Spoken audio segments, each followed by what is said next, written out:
नमस्कार दोस्तों। अडानी को सेफ करने के लिए आपका भविष्य अनसेफ किया जाएगा। अडानी को सेफ करने के लिए राहुल गांधी और सोनिया गांधी को खत्म करने की साजिश रची जाएगी। अडानी को सेफ करने के लिए आपके मानसिक तौर पर आपको अनसेफ किया जाएगा। अडानी को सेफ करने के लिए आपका सब कुछ लूटा जाएगा। अडानी को सेफ करने के लिए आपको बांटा भी जाएगा। आपके साथ हर वह काम होगा जो उन्हें जरूरी लगता है। जी हां, कमोबेश यही स्थिति है, यही देश में हो रहा है। राहुल गांधी ने आज नरेंद्र मोदी के उस नारे की पूरी तरीके से गुत्थी सुलझा दी।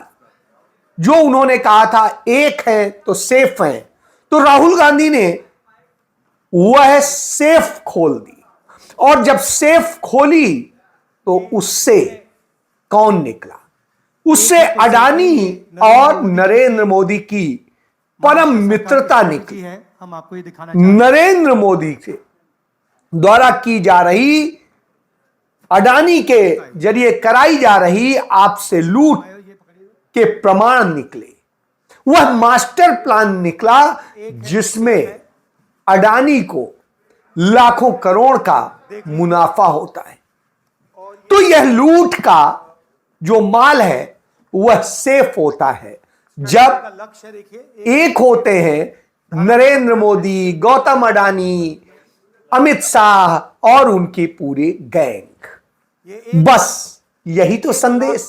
इन जो स्लोगन है, एक है तो सेफ है, वो मैंने इतनी अच्छी तरह आपको दिखाया है, उसको समझाया है कि एक है तो सेफ है। एक कौन है? एक नरेंद्र मोदी जी हैं, अडानी जी हैं, अमित शाह जी हैं। सेफ है तो कौन सेफ है? अडानी जी सेफ हैं। ये हर महाराष्ट्र के युवा को मालूम होना चाहिए कि आपकी जमीन अडानी जी को दी जा रही है, आपका फ्यूचर अडानी जी को दिया जा रहा है। और यहां पे जो 8 प्रोजेक्ट्स हैं जो पूरे महाराष्ट्र के युवाओं के फ्यूचर के प्रोजेक्ट्स थे, वो सब छीन कर आपसे दूसरे स्टेट में चले गए। मैंने यहां प्रोजेक्ट्स के बारे में बोला है, मेरे पास लिस्ट है जो प्रोजेक्ट्स महाराष्ट्र के थे, जो आपसे छीनकर, महाराष्ट्र के युवाओं से छीनकर दूसरे स्टेटों में गए हैं। मैं लिस्ट पढ़ना चाहूंगा और टोटल इसकी जो वैल्यू है, महाराष्ट्र के युवाओं को मालूम होना चाहिए कि आपकी सरकार क्या कर रही है। वेदांता का फॉक्सकॉन सेमीकंडक्टर प्लांट जो था, 1 लाख युवाओं को महाराष्ट्र में रोजगार मिलता। 1.5 लाख करोड़ रुपए की इंडस्ट्री का प्रोजेक्ट था, यह आपसे छीन लिया गया है।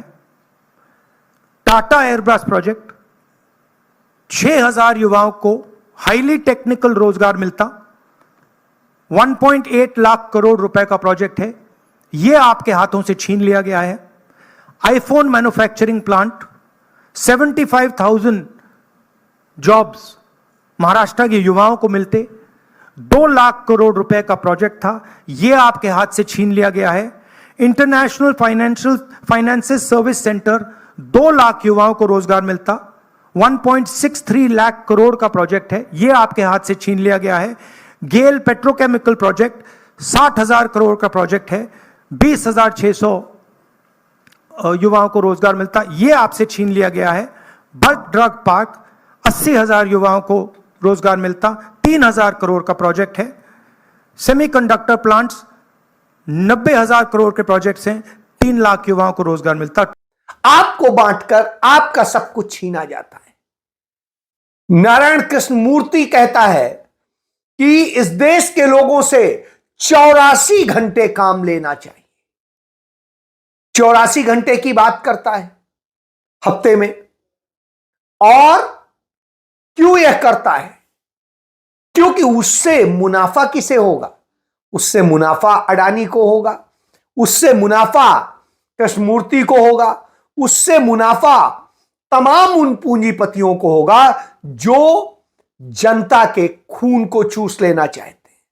जब आप अपने घर जाएं काम करके तो इतने थके हारे हो, इस हालत में हो कि ना अपने बच्चों के साथ प्यार से बात कर सके और ना अपनी पत्नी के साथ प्रेम से सो सके, बच्चों के साथ घूम सके। वो संडे को भी काम चाहता है और सैटरडे को भी काम चाहता है। वो चाहता है कि आप हर रोज इतना जूझें कि आपको और कुछ सोचने का मौका ना मिले, पढ़ने का मौका ना मिले, जानने का मौका ना मिले। जी हां, जब यह आप करेंगे तभी तो उनकी दुकान चलेगी। इसीलिए किया जाता है। आपको पता होगा सैन फ्रांसिस्को में स्टार्टअप खोला वो दक्ष गुप्ता, कहता है मैं अपने यहां नौकरी के लिए जिसे बुलाता हूं उससे स्पष्ट कर देता हूं कि आपको 84 घंटे और 7 दिन काम करना होगा। यदि आप करें तो आइए, नहीं तो नहीं आइए। अब आप सोचिए कौन आएगा? मरता क्या न करता। बच्चे मर रहे होंगे, सब कुछ हो रहा होगा, आदमी कहेगा चलो यार कुछ किया जाए, और उसके बाद में एक लूट तंत्र विकसित किया जाएगा। आपका खून चूस करके उनकी भारी भरकम कमाई हो जाएगी। यही तो है, यही मॉडल है। इसी मॉडल पर काम किया जा रहा है। तो इस तरीके से, और यही चाहते हैं। क्यों? जब आप यह करते हैं तो किसको कमाई होती है? वो कमाई होती है उस मालिक को। लेकिन आपको क्या मिलता है? आपको न सोशल सिक्योरिटी है, ना और कोई सुविधा है, ना कुछ है। चूस लीजिए आपको। यही मॉडल बताया गया है। एक वक्त होता था, कहा जाता था 8 घंटे भी ज्यादा है, 6 घंटे से ज्यादा नहीं होनी चाहिए। एक समय में जब मैं कानपुर में होता था, पढ़ा करता था, उस समय दीवारों पे नारे देखता था कि काम के घंटे 4 करो, बेकारी को दूर करो। यानी 4-4 घंटे के 2 होंगे तो 2 लोगों को नौकरी मिलेगी। और इससे थोड़ा सा भी, यदि आधा घंटा 1 घंटा भी किसी को एक्स्ट्रा काम कराया जाता था तो उसका भी पैसा दिया जाता था। आज व्यक्ति से 12 घंटे 14 घंटे कहीं पे भी कुछ करा लेता है मालिक, 1 पैसा नहीं देता है। अब सरकार में भी ओवर टाइम नहीं मिल रहा है। तो आप इससे समझिए यह हालत, यह वही कृष्णमूर्ति है जो निचले तबके से उठ के खड़ा हुआ है, अथाह पैसा कमाया क्योंकि सरकार ने बहुत अच्छा अवसर दिया। राजीव गांधी ने आईटी क्रांति की दिशा में काम किया था तो उसे बड़ा कमाई हुई। उसी 6 घंटे में कमाई हुई, 8 घंटे में कमाई हुई। लेकिन अब आपसे वो 84 घंटे चाहता है।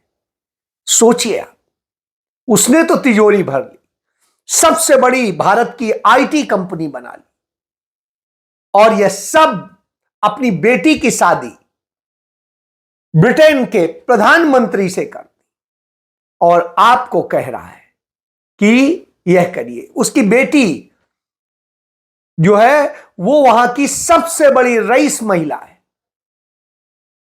तो कैसे है? अपने बाप के बूते। तो इससे आप समझ सकते हैं यह लूट का तंत्र है, यह किया जाता है। नरेंद्र मोदी ने क्या किया देखिए आप, यहां पर भी मॉडल देखिए कि गौतम अडानी बिल्कुल निचले स्तर से उठ के आता है और उसे धीरे धीरे ऐसे लुटवाया जाता है, ऐसे लाभ दिए जाते हैं कि आज वो देश के सबसे बड़े रईसों में शुमार है। Everybody knows how Adani tendering process works. Everybody knows how CBI is used, how ED is used, how Income Tax Department is used, how people are pressured. An example is sitting in front of you in Mumbai airport. Now, it's one thing if the media doesn't want to report it, but the fact of the matter is the whole country knows that Mr. Adani is fully supported by the Prime Minister, and anything that Mr. Adani wants, he gets. 30 second में क्या जादू हो रहा है इस देश में अडानी के साथ, वो बता देती हूं। सीबीआई ने एनडीटीवी को रेड किया। एनडीटीवी किसने खरीदा? अडानी ने। सीसीआई ने अंबुजा सीमेंट को रेड किया। अंबुजा सीमेंट किसने खरीदा? अडानी ने। ईडी ने जीवीके को रेड किया। जीवीके का एयरपोर्ट किसने खरीदा? अडानी ने। इनकम टैक्स डिपार्टमेंट ने क्विंट को रेड किया। क्विंट को किसने खरीदा? अडानी ने।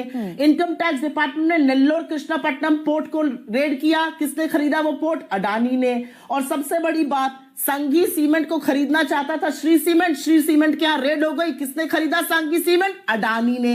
ये जादू नरेंद्र मोदी कर, और उसके आगे सरकार उसके इशारों पर चलती है। नियम बनते हैं, नीतियां बनती हैं, काम होते हैं। जहां वो उंगली कर देता है, आंखें दिखा देता है, वही उसका होता है।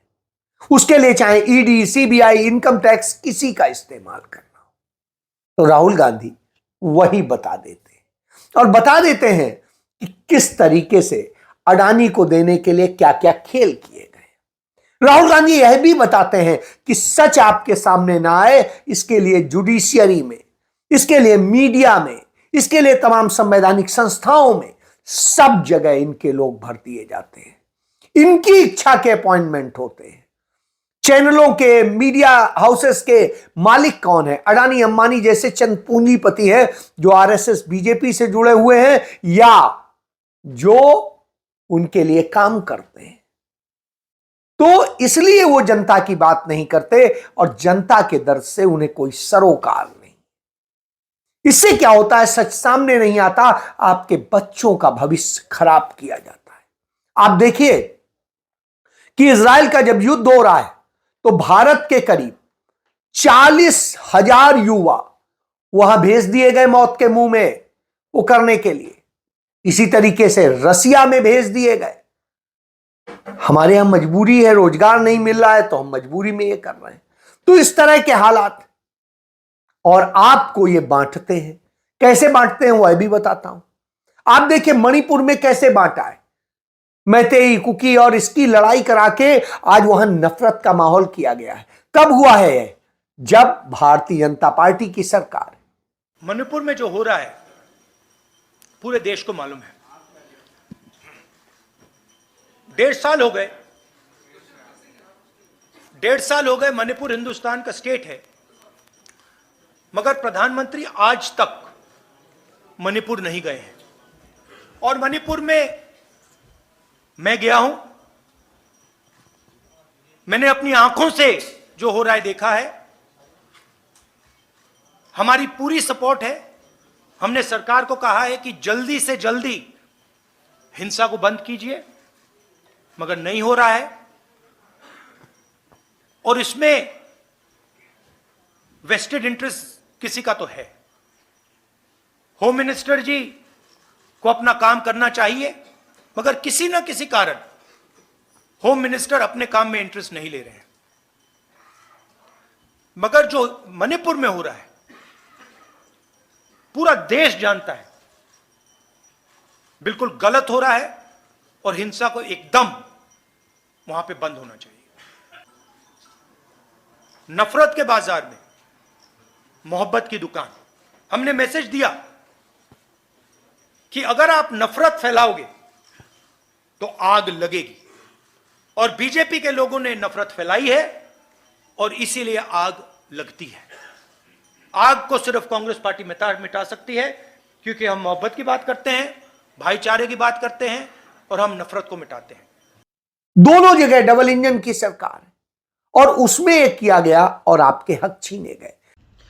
इतिहास याद रखेगा कि जब इस देश का एक राज्य मणिपुर जल रहा था, तब नरेंद्र मोदी विदेश घूम रहे थे। गृह मंत्री अमित शाह चुनावी प्रचार में व्यस्त थे, और इस देश का मीडिया आंखों पर पट्टी बांधकर और मुंह में दही जमाकर मूक दर्शक बनकर मोदी का चरण वंदन करता रहा।